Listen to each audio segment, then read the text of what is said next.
Now, everything's been based on a theory here. The shadow can change, the edge transfers can change, the specularity can change, but what must stay consistent? The diffuse value. And if you identify that, that's a handle of control. That's a control of your photography. We can make that work for us. The only thing that's technically correct about this photograph, technically correct, is what? Is her diffuse value is the appropriate tonality to reproduce, to identify her as a 36% Caucasian. Technically, that's correct. Shadows could be too dark, backgrounds could be too dark. I mean, there's all sorts of things that could be said in an opinion, but technically, the diffuse value is properly placed. And if that's the case, now you have control, at least of subjective contrast. You have as much control of your background brightness as you do of your separation light or your shadow brightness. But sometimes we don't, and we don't use it with a lot. Sometimes we don't think we do, and when we think we do in kind of an irresponsible way. What we're going to do is develop an idea here called chromazones, to where we're going to zone colors. Now, the basic idea is this. Can you get a white piece of paper to appear black? Yes. Very simple, right? I mean, don't put any light on it. You know, you go home tomorrow, get your piece of white background paper, walk into your closet, shut the door, don't turn the lights. You got yourself a black background paper. If you don't put light on something, it's not going to be lit. Same idea here. This is a white background. It is below photographic black. Now, what is photographic black? Well, let's think about it. What is photographic white? Does anybody know? Photographic white. Photographic white is 2 1/3 stops above 18%. What is photographic black? 4 1/3 stops below 18%. That's photographic black to photographic white. That's your range, 18% being the middle point on that. If that's the case, whatever our camera is set at, which is it's set at an f-stop to record what on this photograph? The subject's diffuse value. That the background is how many stops? 4 1/3 stops reflective from what we're shooting at. Not incident, but reflective from what we're shooting at. Then it's going to appear black. And if we can do that, then we can make this background what? We can make it anything we want. We can bring it back to any color base we want, any vibrance we want. We can have this saturation, incredible saturation too. You can give me a white piece of paper or a black piece of paper, it doesn't matter. And I can generate colors on those, what's called incident colors, which are so saturated it's shocking. I mean, so the colors are so vibrant the lab will actually call you up and ask you to pick up your film because it's scaring the other film. You know, it's scary color too because it can get you in trouble because these colors are so strong that often they can't be reproduced through process color. And sometimes that'll happen. You'll generate colors so vibrant that they have to go to what's called a PMS process color, okay, spot color, to be able to generate the colors that you've been talking about or what you've been showing. It's a system. It's an empirical system. The word empirical is just what it just identifies what we normally think it means. And that is in the Webster's it states, a system, okay, relying or based solely on experiment and observation and documentation. What we've learned in life, that's empirical data. You do this, it looks like this. And everything in life as we deal with are formulas based on empirical information. This happened, so this must happen. That's what we're going to do here. We're going to sit down, we're going to experiment, we're going to observe, and then we're going to document this whole idea. And we're going to generate a form of control, very similar to what art directors have had for years, with called PMS color controls. It's a great name for a product, huh? PMS colors. Give me a blue! Okay, honey. But it's not by any theory at all, is it? It's just mixing and matching. It's color vibrances, okay? It's 3 parts this, 2 parts that, 1 part this. But in order to be able to do that, what must we identify is a part. What is a part? You have to have some form of standard measurement to be able to ever reproduce anything. In photography, what is our standard measurement? 18%. That's our 1 part. That's our 1 foot. That's our 1 meter, 1 liter. Get the idea? That's our value. We can make a portion of that or a multiplication of that, but that's our constant. The moment you identify it as a constant, you got controls. Phenomenal controls. You can produce any form of control of colors.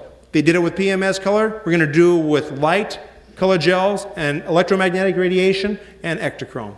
We're going to make up a chart system here to where colors can be chosen for backgrounds, which will be so vibrant it's unbelievable. Because our directors want to be able to do one thing, right? They want to point. They want to point and grunt. They want to go, pretty.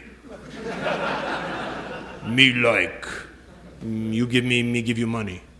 Okay, we can do that. But that's what they want. I mean, because they say subjective, they say like, give me a shocking blue. Electric red. What the hell is that? You know? Yeah, but when you walk into Sears and you say, I want a shocking blue, what do they hand you?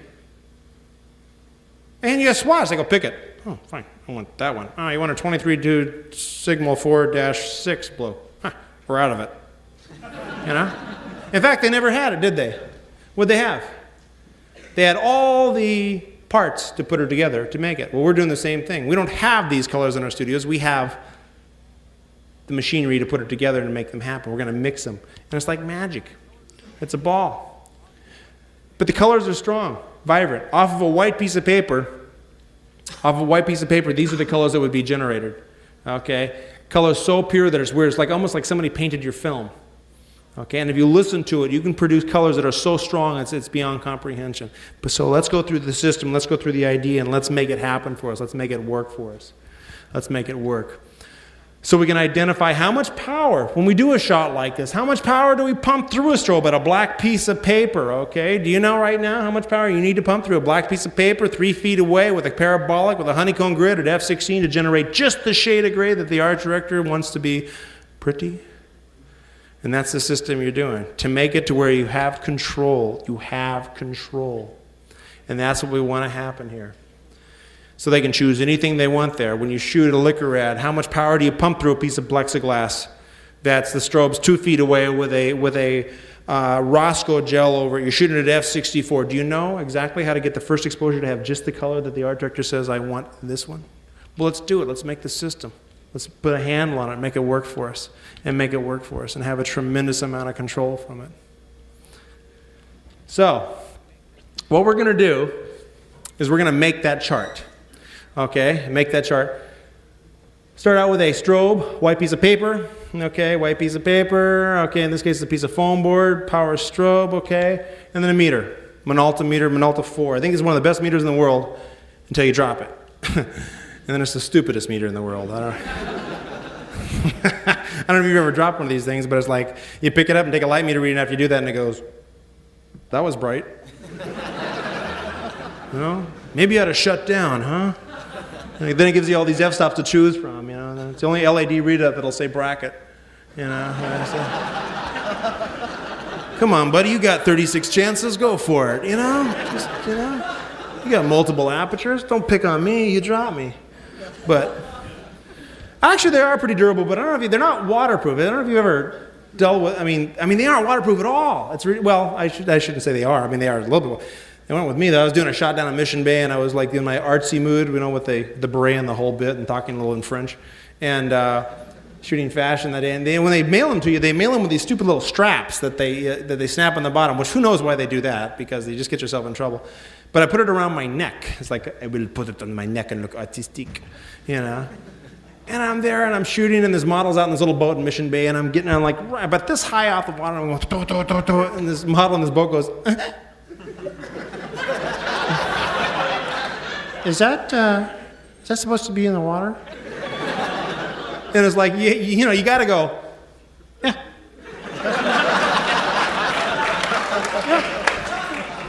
Just checking water temp. You know? You kind of stand up and walk around like, no, they always drain like this after. It's pretty common. I'm used to this. And then, you know, it's like, yeah. And then you pack it up real quick, and you know, what do you always pack? You know, he's told, pack it in fresh water and quickly send it off to the manufacturer. So we do, you know, put it in this little jar of fresh water and ship it off. I call him like 2 days later at Minolta, and this repair guy goes, yeah, repair. I said, yeah, this is Dean Collins, and he goes, hey, excuse me. Hey, Bob, the guy that pickled his meters on line 4. Like, thanks, Len. I hear the guy in the very background say, tell him to use packing peanuts next time. Like, no, I always pack my equipment in water before I ship it, buddy. You know? I don't believe in those packing peanuts. Incident meter. This is not taking an incident meter. So we're gonna work with this white piece of paper, white light. Okay, set it all up. Okay, see 400 watt seconds. Now, 400 watt seconds. Set the situation up. If I take an incident meter, if I take an incident, look at my lips, incident meter reading right here, boom, tells me how to make it what? White. Because it's an incident meter. Sorry, buddy, you'll have to leave now. You know. If I take an incident meter reading the black area, boom, tells me how to make the black. Okay. But if I now take this little guy off, put on the diaphragm, which if you read the Minolta instruction books, they refer to that thing as the diaphragm, which kind of explains the population explosion quite well. Here, honey, try this. It'll stop the big ones at least, you know. Wiggling through that thing, but diaphragm. Give me a break. But now it's a reflective, roof meter, reflective. Now if I take a reflective reading off this white, boom, now you can say it. 18%, all right. You knew the answer was there, just had to find the question for it, right? You know. That question will show up. I'll say 18%, no, not now. Okay. And if I take a reflective reading off this black area, if I take a reflective reading off, boom, 18%. So now I know how to make white 18% and black 18%. And I now know how far white is from 18% and black is from 18%. So I now know how to make black white and white black. Okay, don't yawn. No, it gets better than this. Okay. Sitting there going, who gives a crap? I bought both backgrounds, so what do I need to know this for? Just sit there. Put them on my master chart. No big cigar. $20 and I scrap this seminar. Now, take a reflective, okay? Reflective. Okay, adjust the power. Reflective. Okay? Until finally you get her to read F11, F11, F11. And then you take a picture of it at F11. And you have a slide that looks like 18%. Okay? You're the only one allowed to say it, okay? Because it's yours. Okay? For the next 4 years, you're going to be called the gray guy. I can see it now. But, okay, 18%, 80%. And we're going to call that 0, 0. Now, what can an art director call this? Pretty, me like. You know, you have this background? Yeah. It's extra. It's extra. No, that's a gray fee. We have a gray fee we put on our stuff.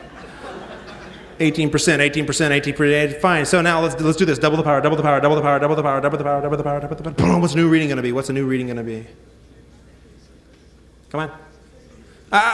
36. My God, what kind of strobes you have? Okay. So F16. If you photograph it at F16, you got what? 18%. But if you photograph it at F11, don't touch the aperture. Hey, you got yourself a 36% of +2. Can an art director go, me like this too. Ooh, decisions. Okay. Get the idea? Now, do I have to have 2 different background papers to do that? Can I do this on white paper? Can I do it on black paper? So I can do it anything you give me, I can make these? Sure. You give me anything. Give me a reflective meter. I'll tell you exactly how to make it anything you want it to be. All within the range of reproduction because I know what range of reproduction that I can reproduce on film. Fine. Double the power. Boom, what's the new reading going to be?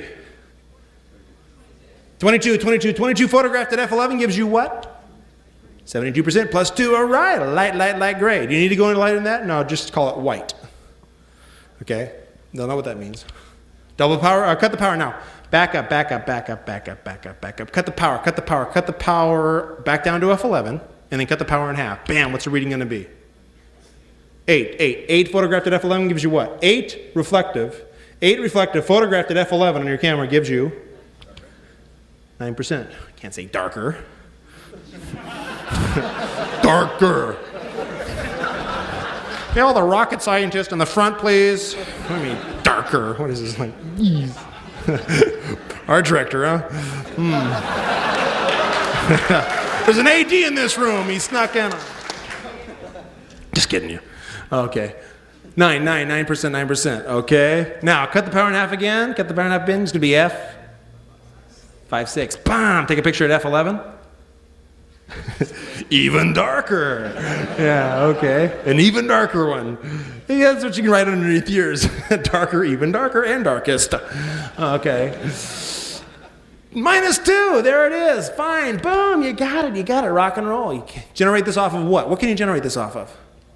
Anything. Just a neutral tone. Fine. Now I go, what about color? What about color? Take white light. Boom. Go then, let's say an 85 blue, Roscoe, nice deep blue. Set it all up there. Okay, now, boom. Tell you what you do, though.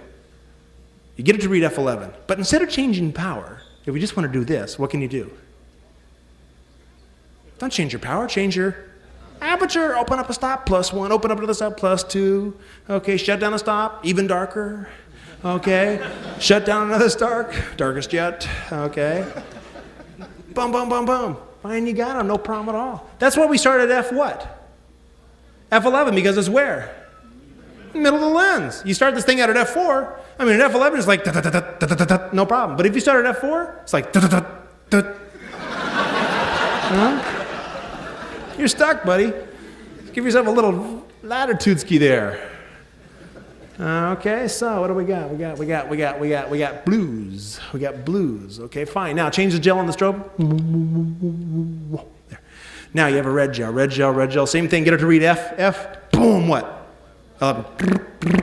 Done deal. Boom. We're talking now. You have a system, an incredible system to where somebody says, our directors go, well, I need a red background. You go, pick it. Ooh. And it's like magic to these people. I mean, it is. You got this strobe going off, and you walk over and you make this black wall a certain shade of blue, then walk over and make a white wall the exact same shade of blue, and you black, and then you turn it to a red, and then walk over and match on the black wall, and they're going, is this evil? You know, are you a sorcerer or something? It's like, yes, I am. You're straight. Uh-oh. I was kidding now about the AD thing completely. Okay, so it's like a big joke. Okay, now. All right, so what we're going to do is we're going to have a little system. We're going to drop on your meter, on your Polaroid back, on your 4x5 back, and it's a calculation chart, a chart which you can calculate things with. Now, you don't have them today, but what they're going to be is, if you want, they're going to be on your, every one of your bulletin boards is going to have this, and if you wish to copy it down, do so, because it's a hard one to remember. It really is. I'll tell you why. Because it's kind of hard for me to say, now, I just want you to remember this chart, okay? You know, but what you could probably do is get it off the bulletin board Xerox, because what we do is we put them on the back of our cameras, our Polaroid backs, whatever, and all three sizes will be up there on the bulletin board for you to work with.